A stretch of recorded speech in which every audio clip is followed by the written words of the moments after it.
Bem, vamos dar início então ao nosso encontro de estudos para o livro O Céu e o Inferno, ou A Justiça Divina segundo o Espiritismo, desta noite. Hoje é dia 14 de novembro de 2019, uma quinta-feira, 20 horas e 2 minutos, 20 horas e 2 minutos, 23 graus na cidade de Jaú. Nós estamos transmitindo nosso encontro de estudos diretamente da Associação Jauense de Estudos Espíritas, localizada na cidade de Jaú, estado de São Paulo, Brasil.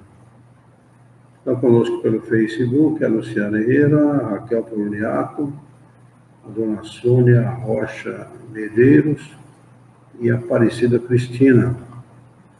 E pelo YouTube, a nossa amiga Bernadette Mogi. Todos desejando uma boa noite. Nós vamos estudar hoje, do referido livro, capítulo 11, 11º capítulo, que intitula-se Da Proibição de Evocar os Mortos. Quem quiser acompanhar, quem tiver o livro em casa, que está aí pela internet, o livro é O Céu e o Inferno, ou A Justiça Divina segundo o Espiritismo, capítulo 11, Da Proibição de Evocar os Mortos.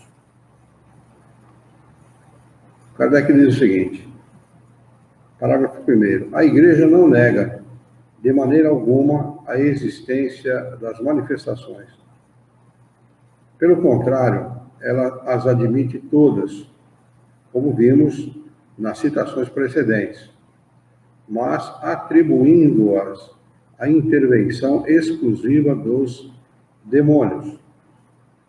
É por engano que alguns invocam o Evangelho para as proibir, porque o Evangelho não diz uma só palavra nesse sentido.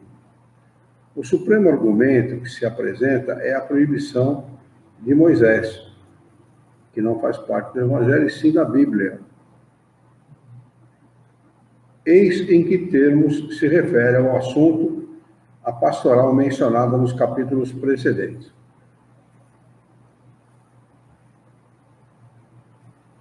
A Igreja falando, não é permitido entrar em relação com eles, os espíritos, seja imediatamente, seja por intermédio dos que os invocam e os interrogam. A lei mosaica punia com a morte essas práticas detestáveis em uso entre os gentios. Não procureis os mágicos, diz o livro do Levítico, e não façais aos adivinhos nenhuma pergunta, para não incorrerdes na contaminação de vos dirigirdes a eles. Está em Levítico, capítulo 19, versículo 31. Se um homem ou uma mulher, continua a Igreja, tem um espírito de Piton, ou de adivinhação, Piton não, é Piton, né? Ou de adivinhação, que sejam punidos com a morte, serão lapidados, e o seu sangue cairá sobre suas cabeças. Capítulo 20, versículo 27. E no livro do Deuteronômio, diz o seguinte, que não haja entre vós pessoas que consultem os adivinhos, ou que observem os sonhos e os augúrios, ou que usem de malefícios, de sortilégios, ou de encantamento, ou que consultem o espírito de Piton, e quem pratique a adivinhação, ou interrogue os mortos para saber a verdade. Porque o Senhor considera em abominação todas essas coisas, e destruirá, com a vossa chegada, as nações que cometem esses crimes.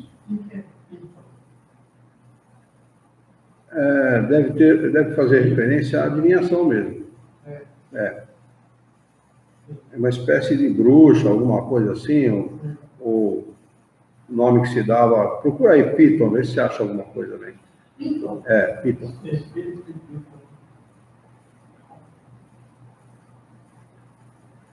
Capítulo 18, versículo 10, 11 e 12. Segundo parágrafo, agora Kardec falando. É conveniente, para a compreensão do verdadeiro sentido das palavras de Moisés, lembrar o texto completo, que foi um tanto abreviado nessas citações. O texto completo diz o seguinte: não vos desviei do vosso Deus, para procurar os mágicos, e não consultei os adivinhos, para não vos contaminardes ao vos dirigir a eles. Eu sou o Senhor vosso Deus. Levítico, capítulo 19, versículo 31. Fala. Então é serpente. Serpente? Então, mas tem a ver com adivinhação nesse caso aqui. Usava-se a serpente como como algo, um demônio e tal. Lembrei do filme e tal. Era uma cobra na direção. É mesmo. Se um homem ou uma mulher tem o espírito de Piton, ou um espírito de adivinhação, que sejam punidos com a morte. Eles serão lapidados. Lapidar é mover através de pedradas, né? E o seu sangue cairá sobre suas cabeças. Está em Levítico, capítulo 20, versículo 27.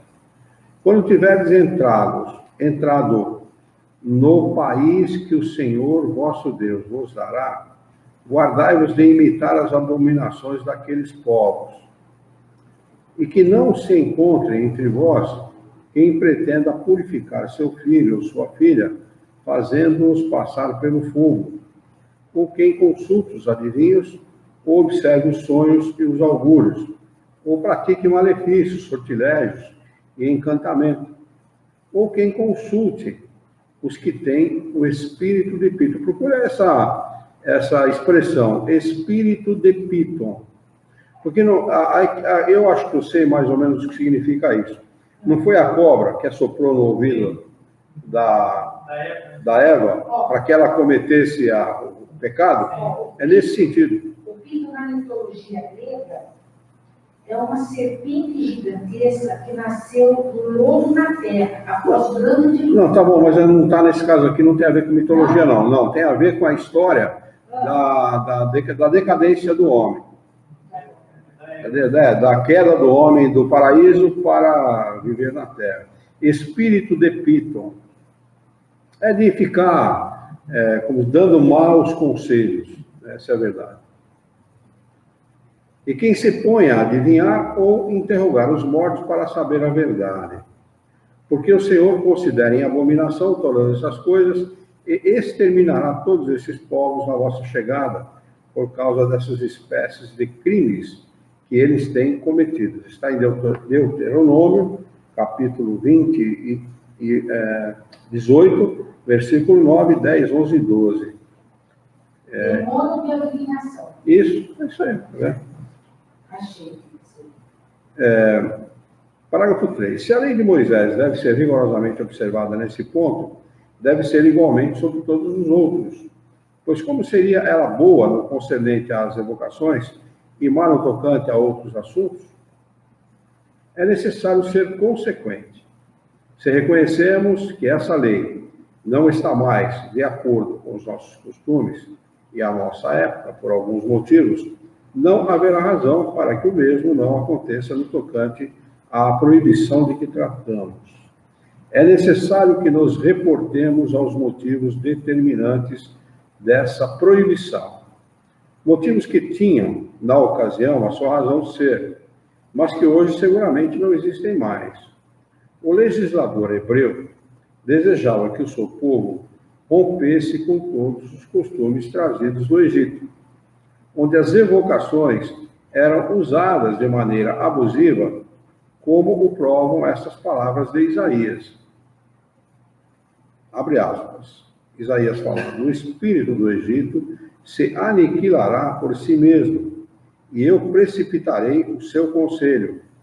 Eles consultaram os seus ídolos, os seus adivinhos, as suas pitonisas, que são médiuns, né? E os seus mágicos. Fecha aspas. Capítulo 19, versículo 3. Além disso, os israelitas não deviam contrair nenhuma aliança com as nações estrangeiras. Eles iriam encontrar as mesmas práticas entre esses povos a que se dirigiam e que deviam combater. Moisés devia, assim, por motivos políticos, inspirar ao povo hebreu a aversão por todos os seus costumes, que tivessem pontos de contato com os assimilados do Egito. Por que é uma questão política? Porque ele queria criar um novo Estado, né? Completamente livre de toda a cultura egípcia, né? Para motivar essa aversão, deveria apresentar esses costumes como reprovados pelo próprio Deus. Eis porque ele disse, abre aspas, o Senhor considera em abominação todas essas coisas e destruirá, na vossa chegada, as nações que cometem esses crimes, fecha aspas. E atribui a isso como se fosse Deus que tivesse ditado. Na realidade não era espertalhão no sentido de malandragem. Para dominar o povo. No sentido de fazer com que aquele povo semi-selvagem acatasse aquilo que ele falasse. Que autoridade tinha ele diante de pessoas semi-selvagens? Nenhuma. Ele tinha que falar que era Deus. Para poder ter mais força, vamos dizer assim, né? Não, força de persuasão mesmo. Entendeu? Aí ele impõe pelo medo. Foi Deus que falou, se você não quiser, você vai para o fogo, vai para o fogo do inferno. Né? Então, para temer. É a única maneira de atingir a mente daquelas pessoas, né? Não tinha outro jeito. As pessoas não raciocinavam como nós, né? Você tinha que impor. Por exemplo, uma das coisas que eles mais faziam era a idolatria. A idolatria era condenada. Sempre foi condenada por Moisés. E, no entanto, ele sai para ir para o monte receber os 10 mandamentos. A primeira coisa que ele que ele encontra, quando voltou, foi o bezerro de ouro. Né? Um bezerrinho de ouro. Eles colocam o bezerro como sendo uma coisa grande, é nada, é uma coisinha pequenininha. Só que fizeram um bezerro para poder adorar. Idolatria pura. E o homem é idólatra até hoje. Tem mania de idolatria. Isso acontece dentro do espiritismo. Né? Criam ídolos. Absurdo. Dentro da doutrina espírita. Vê se tem cabimento, na verdade. Então o homem tem essa... Dentro do espiritismo. Deveria ter, porque... Mas acontece o seguinte, olha, que nem a gente estava discutindo, acho que foi segunda-feira, não, foi ontem, a respeito dos ETs, né? Por que as pessoas, uma boa parte das pessoas, se apegam a essa ideia? Que é a ideia de que alguém de fora, superior, venha salvar a humanidade. Essa é a ideia geral. Entendeu? Alguém superior que vem aqui com a sua tecnologia, com a sua capacidade, com mais capacidade que nós, e venha salvar a humanidade de si mesmo. Isso não existe. Isso é um grande absurdo. Isso não vai existir nunca. Ninguém tem que salvar ninguém. Nos filmes ele foi de forma contrária. Nos filmes ele foi de forma contrária. Você falou. Não, mas eu estou dizendo... Como vem para destruir, né? Sim. Não, aí você está falando sobre os que vêm atacar a Terra para tomar a Terra para si, né? Mas isso é fantasia. Agora, na mentalidade geral, você pega aqueles filmes, aquelas séries sobre os ETs da antiguidade, que colocam tecnologias, né, estátuas ou pedras sendo colocadas em lugares impossíveis e tal, tudo isso atribuído a seres superiores a nós. Ele quer dizer isso aí, que tem uma coisa fora de época. Fora de época e atribuindo isso a seres superiores. E que se espera a vinda desses seres. Né? Então, se espera a vinda desses seres e se atribui toda aquela tecnologia a seres superiores, por quê? Porque o homem espera que alguém, de alguma maneira, venha salvar. Mesmo nessa época, seres superiores, né, que produzir aquilo. Até hoje é difícil. Não, na realidade, eram espíritos encarnados, normalmente, naturalmente, que tinham tecnologias diferentes. Avançado porque eram espíritos avançados tecnologicamente, e inteligência avançada. Né? Nem por isso deixaram de cometer equívocos. falando, pelo menos na parte arquitetônica da coisa. Sim, até hoje não se sabe como é que eles conseguiram construir a pirâmide. As pirâmides até hoje não se sabe. Mas foram homens que construíram, não tem nada de ser extraterrestre, nem coisa nenhuma. Super avançados, né? Sim, eram avançados. Agora, se... Hã? Somos exilados, né? Nós somos exilados também. Todos nós. Eles também, claro, evidente. Só que se recuperaram mais rápido do exílio e retornaram. A maioria dos seres que habitam a Terra hoje são exilados. Os que são originários da própria Terra é a minoria. Não é? Por isso que a inteligência é avançada, capaz de compreender com facilidade as coisas. Não é? Por causa disso. A gente não se atende a isso, né? O homem não acredita nele. É por isso que está exilado aqui, Orlando. O homem só está isolado, só está exilado na Terra por uma única coisa. Ele não acredita em Deus, ele não acredita na imortalidade da alma, portanto não acredita em si mesmo. Ele se acha um ser finito. Vai acabar com a morte. Estou falando da maioria das pessoas. Vai acabar com a morte, portanto ele precisa aproveitar a vida. De que maneira as pessoas aproveitam a vida? Fazendo esterpolias, prejudicando a si mesmo. Uma forma esquisita de falar, aproveitando a vida, né? E nós não estamos aqui para aproveitar a vida. Essa é a verdade, não estamos aqui para lazer. Não estamos aqui para sofrer, mas não estamos aqui para lazer também. A gente está aqui para progredir. E a maioria, o que a maioria faz é o inverso disso. Essa é a realidade. Né? E no tempo de Moisés não era diferente. Ele tinha que se impor, dizendo que o que ele falava tinha origem divina. Né? Senão ele não conseguiria se impor. Na realidade, ele era um legislador, como ele chama aqui, ó, o grande legislador Moisés e tal. Né? Ele era um legislador, nada mais. Ele criava, fazia leis, ele fazia leis. Ele era um homem avançado para a época, um grande médium, avançado para a época, muito inteligente, que estava acima do vulgo, estava acima da média. E o povo dele era um povo mesmo que foi escravizado e tudo mais, né? Então para ele é bem superior, né? Mas o povo era vulgar mesmo. O povo era vulgar. Ele estava muito acima desse vulgo. Ele era um espírito missionário. Não dá para negar que ele não fosse um espírito missionário. É claro que era, sem dúvida. Ele foi um espírito encarregado de aglutinar o povo e desenvolver a ideia nesse povo, que estava preparado, do Deus único. Até então, todas as outras raças não tinham como sistema, como cultura, a ideia do Deus único. Eram sistemas pessoais. Mas isso que eu já entendo, não existia antes. Existia, mas como ideia pessoal, escondida. Ninguém declarava isso. O cara se declarava politeísta, ele acreditava em todos os deuses e rendia culto a esses deuses. Ia no templo, rendia culto, fazia oferenda para esses deuses e tal. Deus da guerra, o Deus do sol, o Deus do mar, o Deus da água, o Deus da colheita, o Deus da chuva. Ele fazia todo tipo de oferenda, certo? Mas ele tinha como ideia pessoal, a ideia do Deus único.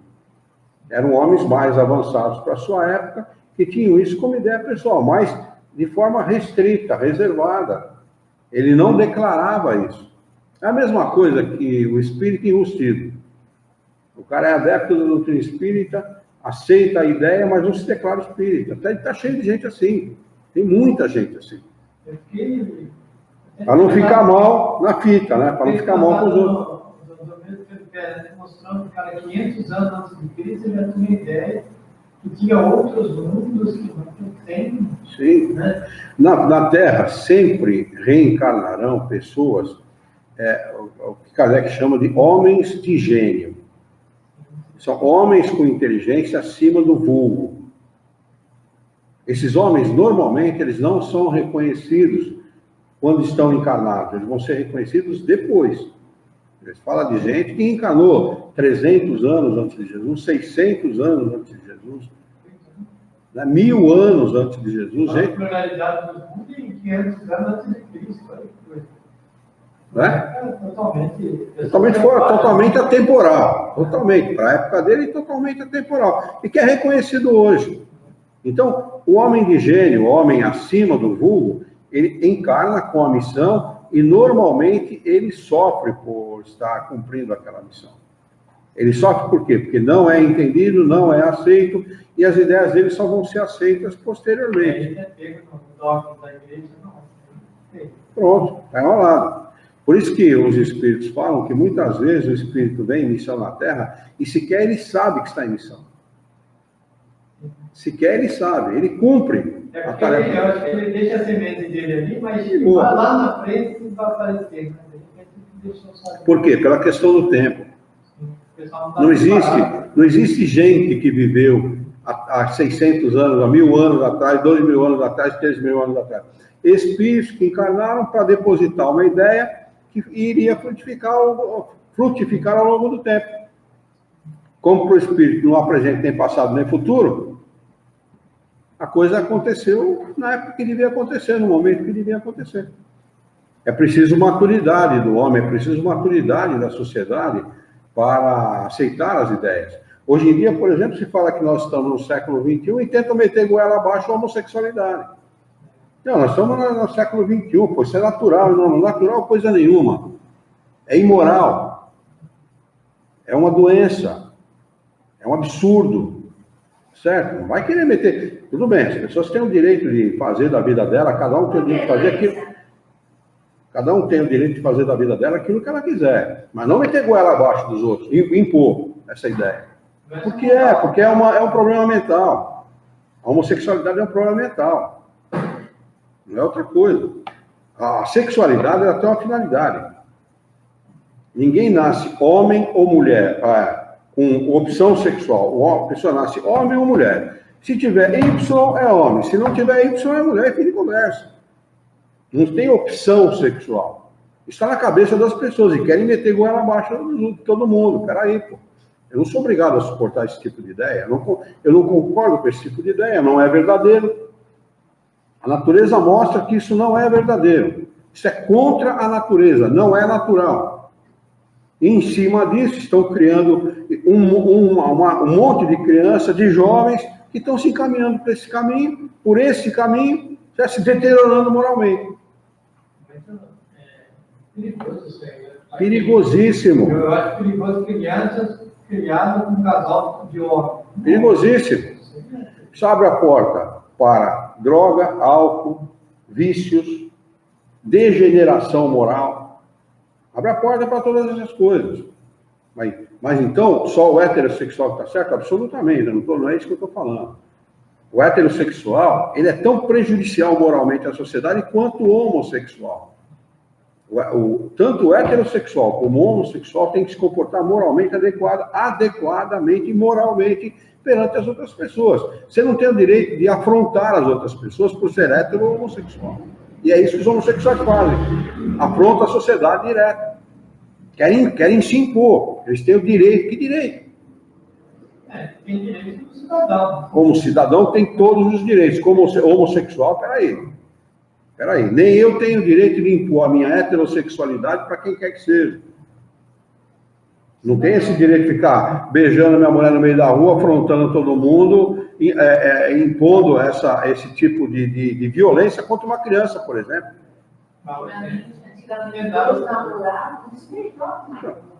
É isso. Não vai mostrar para ele se melhor perto dele. Evidentemente. Então, peraí, pô, é uma questão de moralidade. A moralidade ela não se deteriora porque é século XXI, 22, 30, 40. Moralidade é moralidade.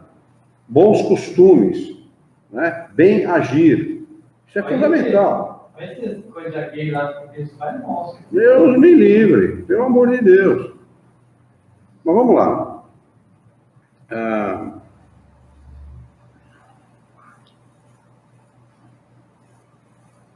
Nós somos no parágrafo número 4, né?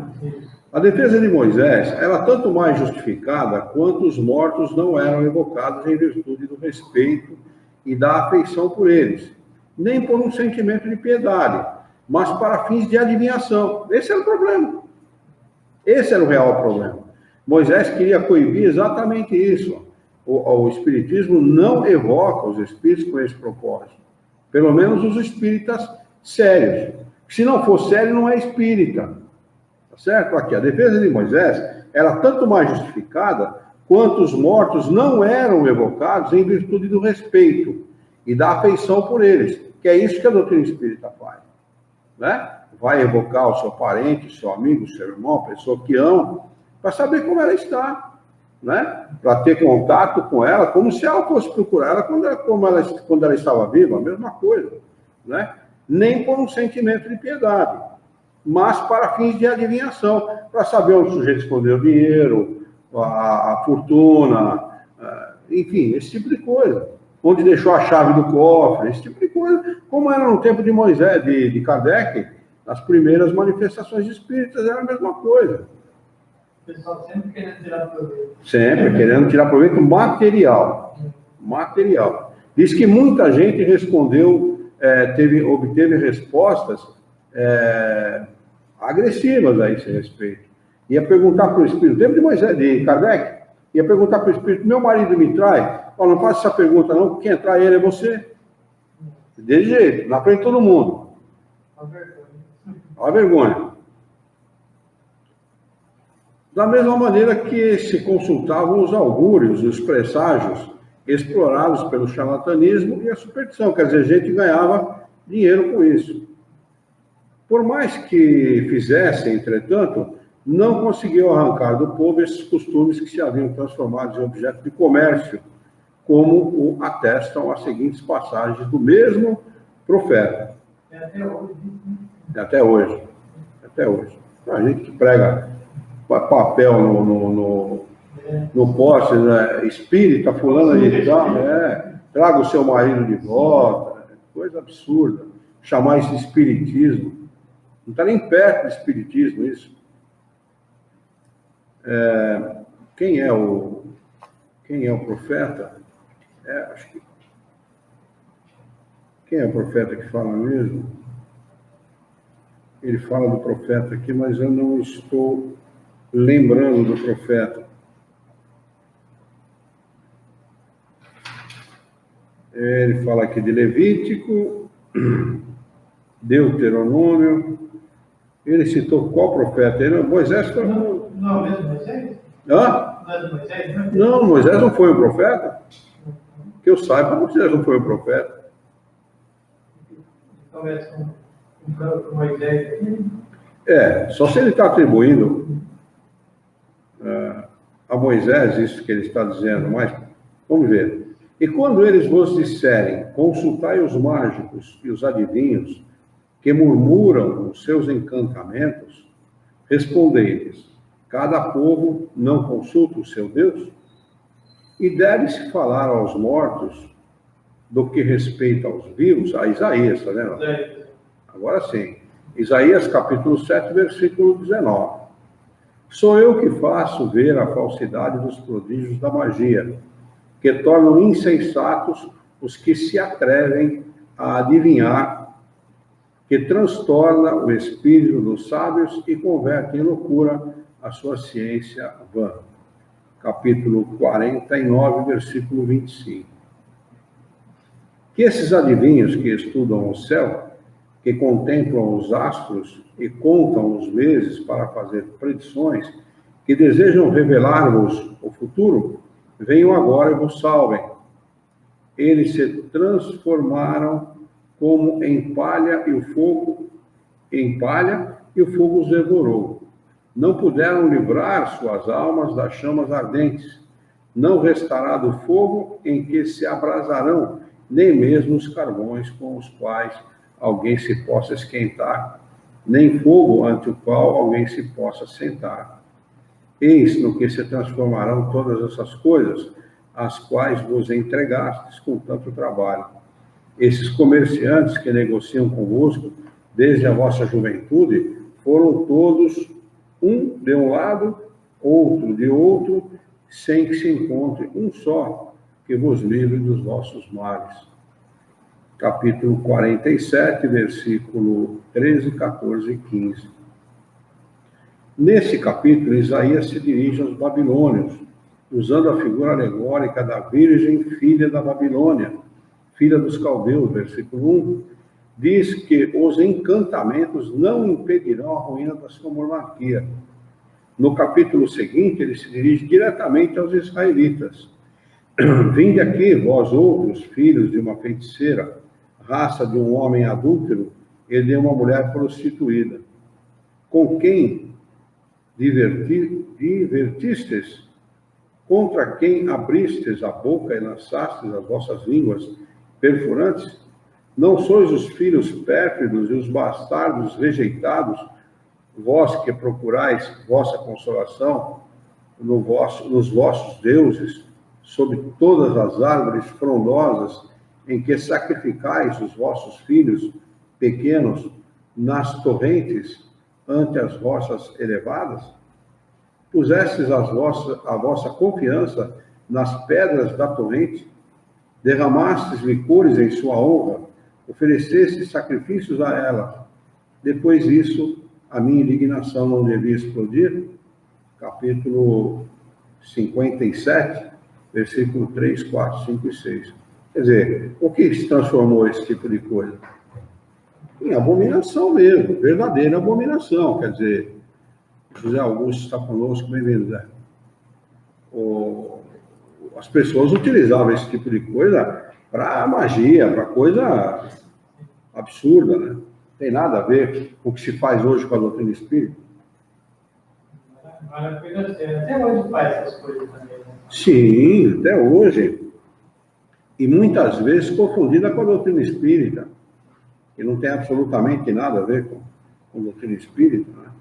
São feiticeiros. De espiritismo, o pessoal Confunde tudo. Aí no Paraná, a gente ouve falar muito de pessoas que fazem magia negra, matam crianças, né, para fazer magia negra, culto ao demônio, esse tipo de coisa. Tem em todo lugar, tem nos Estados Unidos, tem no Brasil, tem em um monte de lugar, o culto ao demônio, né? E isso, essas palavras servem bem para esse tipo de situação. Combatendo, né? Isso aqui, é isso aí. Combatendo isso, exatamente. Esse absurdo, né? Travestido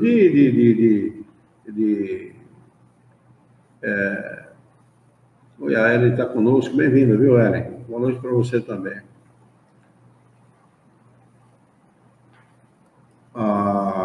Travestido de evocação.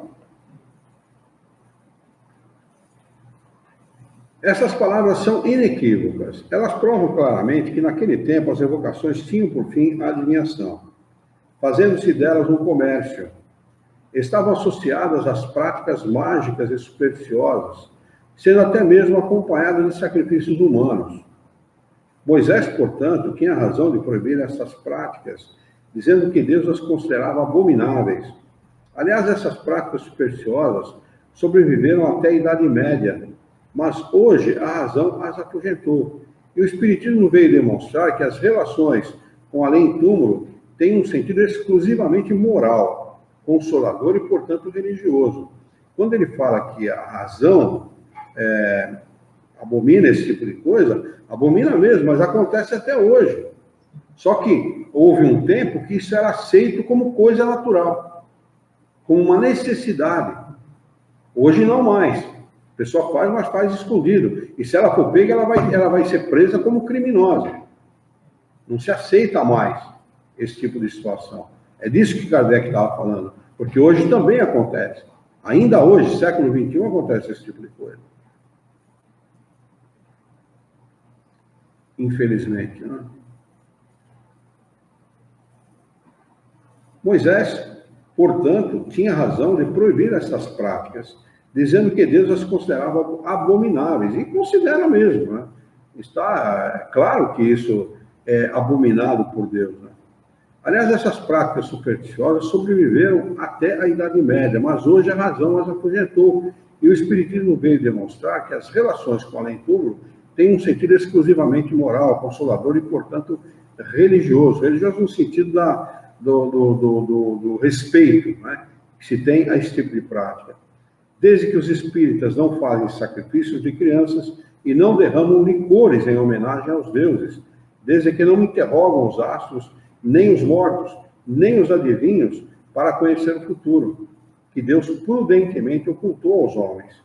ocultou e não os revela a ninguém.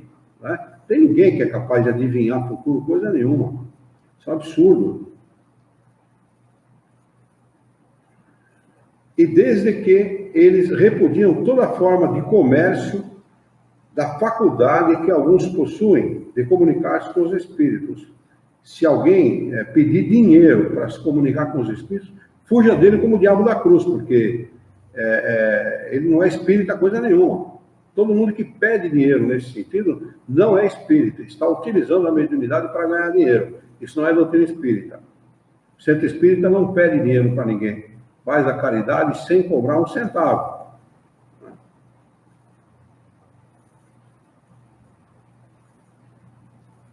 Não sendo movidos por curiosidade, nem por cupidez, mas por um sentimento de piedade e pelo desejo único de se instruírem e se melhorarem e de aliviarem as almas sofredoras.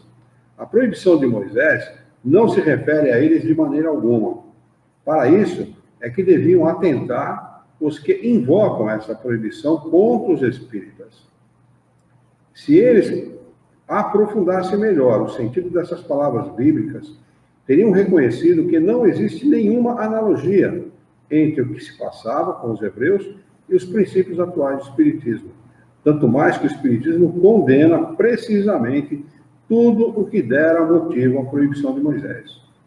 Mas, cegos pelo desejo de encontrar argumentos contra as ideias novas, não chegam a perceber que essas acusações soam de maneira completamente falsa. A lei civil dos nossos dias pune os abusos que Moisés queria reprimir. Quando Moisés estabeleceu a pena de morte contra os delinquentes, era porque necessitava de meios rigorosos para governar um povo indisciplinado. Aliás, essa pena figurava constantemente na sua legislação, porque não havia muito que escolher no tocante aos meios de repressão. Não existiam prisões, nem casas de correção no deserto, e o seu povo não era de natureza a se atemorizar somente com as penas disciplinares. Ele não podia estabelecer as graduações penais, como fizemos em nossos dias. Mas não adiantava você tentar reprimir o cara dizendo eu vou te encarcerar. Não existia cárcere no deserto, né? Então tinha que prometer cortar a cabeça dele mesmo. Se você fizer, você vai ter a cabeça cortada. É errôneo querer se apoiar na severidade daquele castigo para provar o grau de culpabilidade da evocação dos mortos. Deveríamos simplesmente, por respeito à lei de Moisés, manter a pena capital para todos os casos em que ela se aplicava. Nesse caso, por que reviver com tanta insistência apenas esse artigo, passando em silêncio o começo do capítulo, que proíbe os padres possuir bens terrenos e participar de qualquer herança? Porque o Senhor é em si mesmo a sua herança. Está em Deuteronômio, capítulo 28, versículo 1 e 2. Eu disse aqui que a Igreja Católica tirou a Santa Inquisição? Foi, claro, evidente. Evidente. Tirou. Quer dizer, na realidade, deu uma interpretação pessoal, né? Interesseira, tendenciosa, né? Para esse tipo de proibição. Né? Mas por que eles não revelam que no mesmo capítulo tem aqui uma proibição de padre receber dinheiro? Aqui, ó.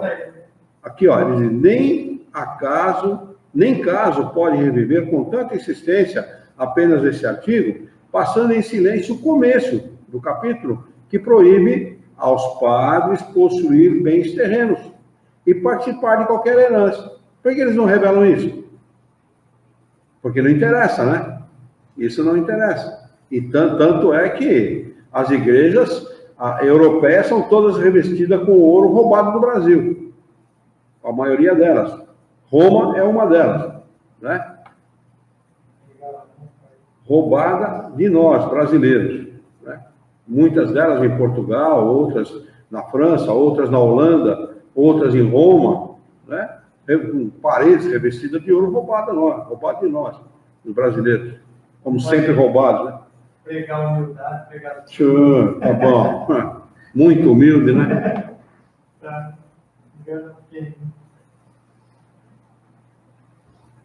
Há duas partes distintas na lei de Moisés. A lei de Deus, propriamente dita, promulgada no Monte Sinai, e a lei civil ou disciplinar, apropriada aos costumes e ao caráter do povo. Uma é invariável, são os 10 mandamentos, que é de origem divina.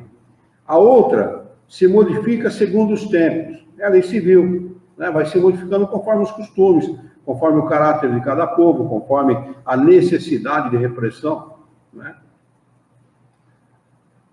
Eu ia falar lei moral e lei física. Lei moral e lei civil, pode ser. Moral no sentido de origem divina, né?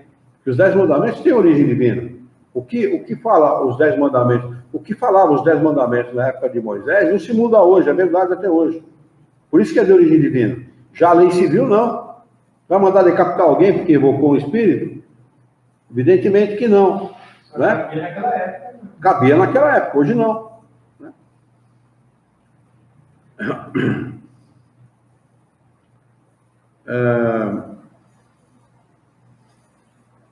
Uma é invariável, a outra se modifica segundo os tempos. E não pode passar pelo pensamento de ninguém que tenhamos de ser governados hoje da mesma maneira que os hebreus, em sua caminhada através do deserto. Assim também, os capitulares de Carlos Magno não poderiam aplicar-se à França do nosso século. Quem pensaria, por exemplo, em reviver hoje este artigo da lei mosaica? 2 pontos. Se um boi chifrar um homem e uma mulher que venham a morrer disso, o boi será lapidado, morto a pedradas. E ninguém comerá da sua carne, mas o dono do boi será julgado inocente.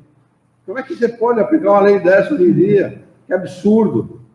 Né? Não cabe na cabeça de ninguém. Né? Com a inteligência do século XXI, né? Nem do século XIX, no tempo de Kardec, muito menos de hoje, do século XXI. Né?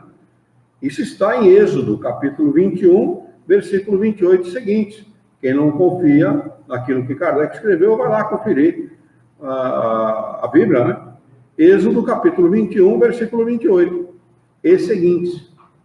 Este artigo, que nos parece tão absurdo, não tinha por objetivo punir o boi e inocentar o seu dono, pois equivalia praticamente à confiscação do animal causador do acidente para obrigar o proprietário a ter maior cuidado.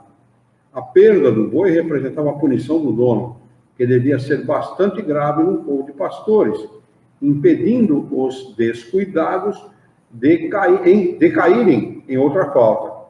Mas como ela não devia aproveitar a ninguém, era proibido comer a carne. Outros artigos estipulam penalidades para os donos responsáveis. Tudo tinha sua razão de ser na legislação de Moisés, porque tudo nela estava previsto, até os menores detalhes. Mas a forma e o fundo estavam de acordo com as circunstâncias em que o povo hebreu se encontrava. Claro que se Moisés voltasse hoje e tivesse de dar um novo código à sua nação civilizada da Europa, não recorreria mais àquele dos hebreus. Objeta-se isso, que todas as leis de Moisés foram ditadas em nome de Deus, como as recebidas no Sinai. Mas, se considerarmos todas de origem divina, por que os mandamentos de Deus formam apenas o decálogo? É que se faz a distinção. Se todas emanassem de Deus, todas seriam igualmente obrigatórias. Por que, pois, não observar todas? Por que, por exemplo, não foi observada a circuncisão, que o próprio Jesus sofreu e não aboliu? É circuncisão, está escrito errado, está traduzido errado, viu? Se estiver errado aí, corrijam, é circuncisão. Aqui da circunscrição. Circunscrição está errado. É circuncisão. Que o próprio Jesus, circuncisão é aquele... Os judeus, né? É um ato que a religião judaica obriga todo homem a passar, né? A fazer. Esquecem-se de que todos os legisladores antigos, para darem maior autoridade às suas leis, diziam tê-las recebido de uma divindade. Moisés, mais que qualquer outro, necessitava desse apoio em virtude do caráter do seu povo. Se apesar disso lhe foi tão difícil fazer-se obedecer, quanto maior não seria se tivesse promulgado essas leis em seu próprio nome. Tinha que atribuí-las a Deus, né? Jesus não veio modificar a lei mosaica, mas a sua lei não é hoje o código dos cristãos? Não disse ele, abre aspas, sabei que foi dito aos antigos tal e tal coisa, mas eu vos digo esta outra coisa? Mesmo assim, assim dizendo, tocou ele na lei do Sinai? De maneira alguma, pois a sancionou e toda a sua doutrina moral não é mais do que o desenvolvimento daquela. Ora, em nenhum momento ele se refere à proibição de evocar os mortos. Entretanto, era essa uma questão bastante grave para que ele a tivesse omitido nas suas instruções quando tratou de outros assuntos de natureza secundária. E, ao contrário, Jesus fazia reunião mediúnica com seus discípulos. Não é? Essa é a verdade.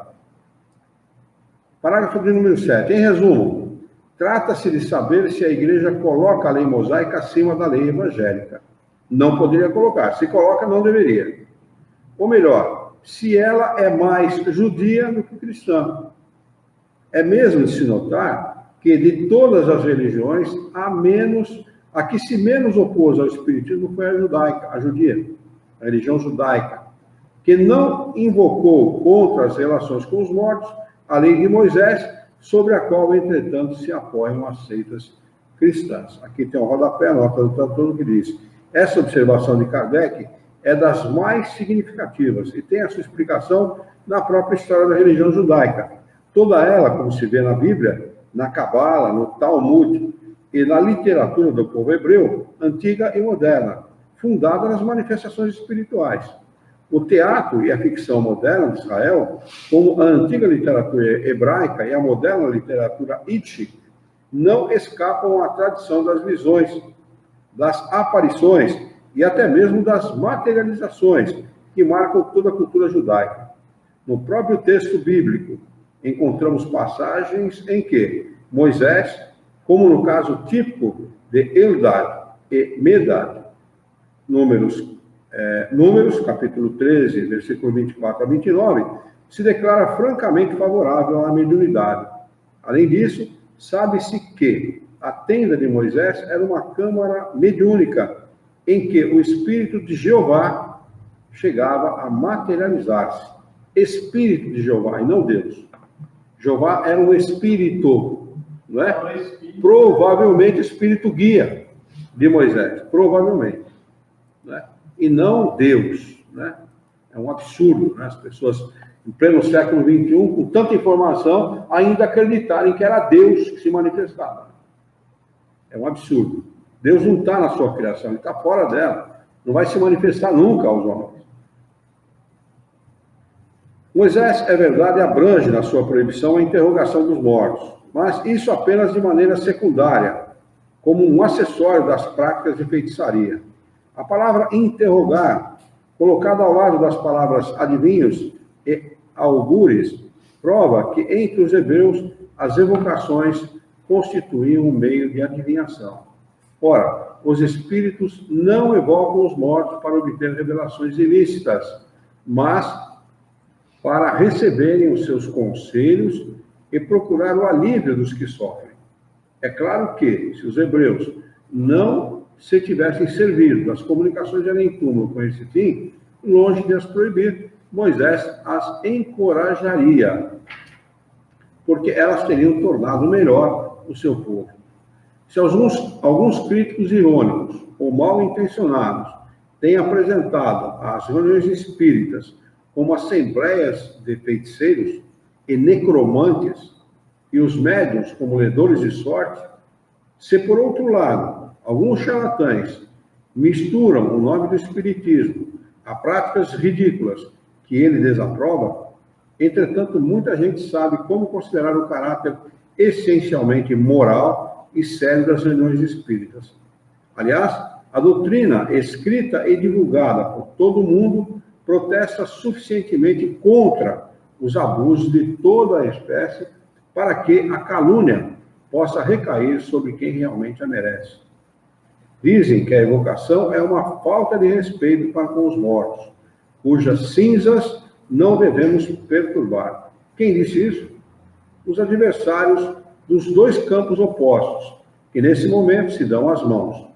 Os incrédulos que não creem nas almas e os que, embora crendo, pretendem que elas não podem manifestar-se e que o demônio é quem se manifesta. Ele está falando diretamente sobre os incrédulos, né, e a Igreja Católica.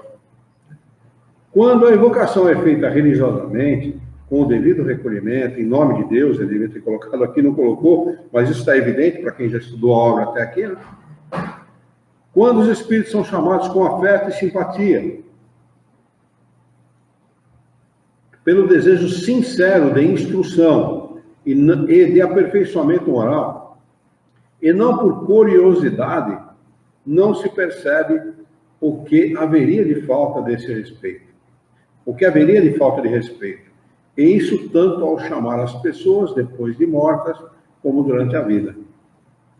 Mas há uma outra resposta decisiva a essa objeção.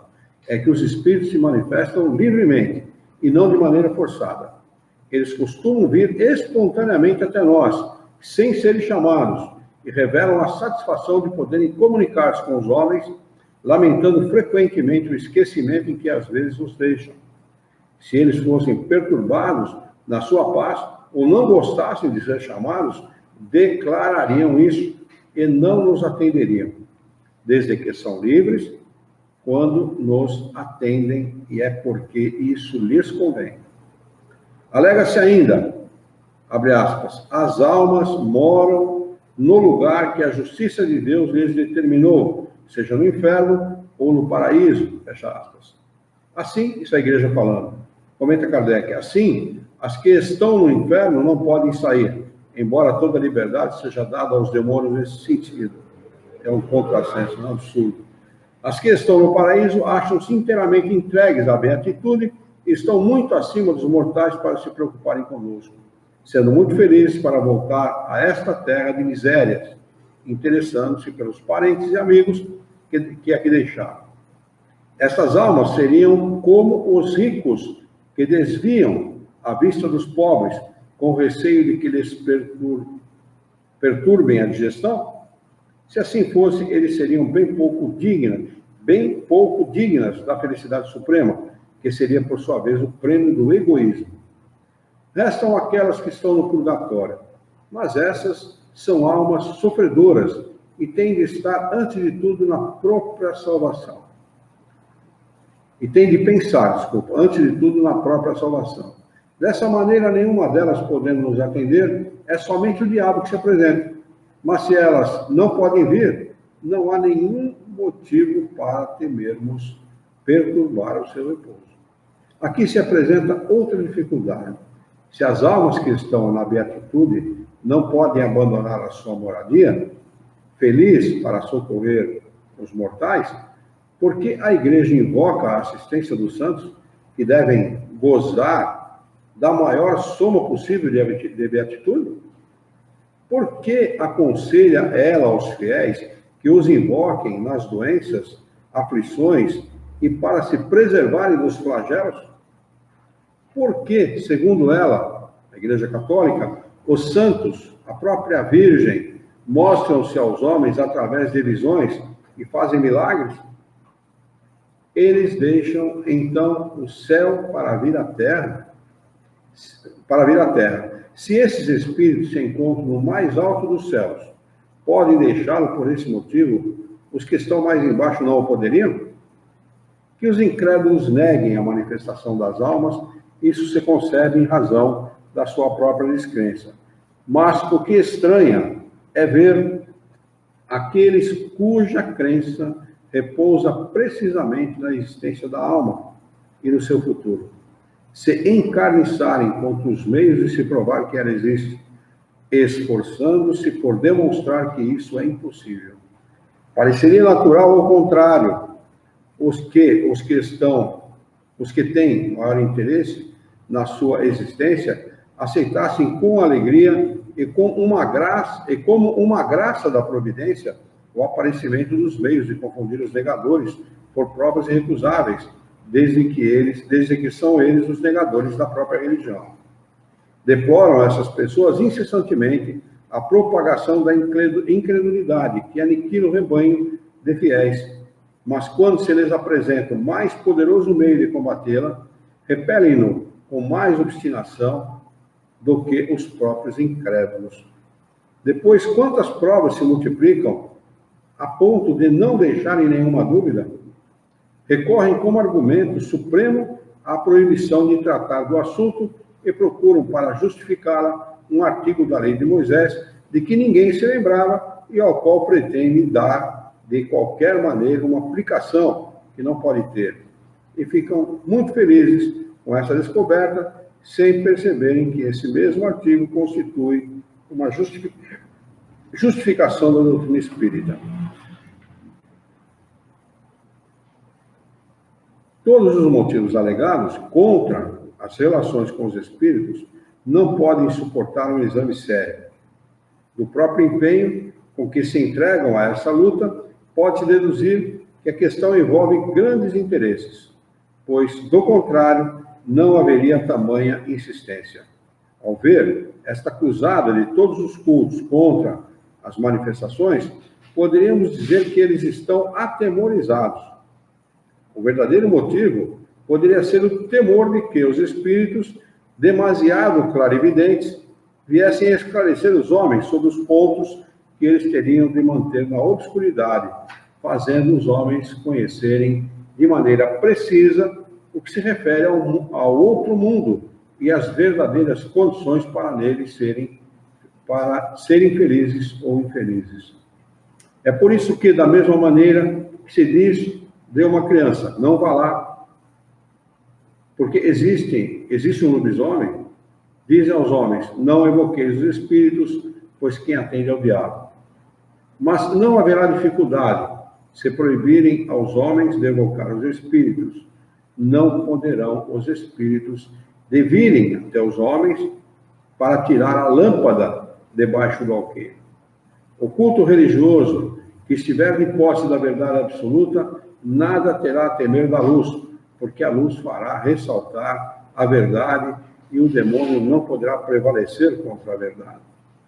Repelir as comunicações de além-túmulo seria rejeitar o poderoso meio de instrução que resulta da iniciação no conhecimento da vida futura e dos exemplos que elas nos fornecem. A experiência nos ensina, além disso, como podemos fazer o bem desviando o mal, desviando do mal os espíritos imperfeitos, ajudando os sofredores a se libertarem da matéria e a se melhorarem. E proibir isso seria privar as almas infelizes da assistência que lhe podemos dar. A seguir, a comunicação de um espírito resume admiravelmente os efeitos da evocação quando praticada com finalidade caridosa. Nós vamos deixar aqui a comunicação do espírito para o nosso próximo encontro, porque a hora já está adiantada. Só falta isso aqui para encerrar esse capítulo, mas não vai dar tempo de nós lermos. Então, vamos anotar a data de hoje. Hoje é dia 14 de 11 de 2019. Alguma pergunta, alguma dúvida? Alguém quer acrescentar alguma coisa?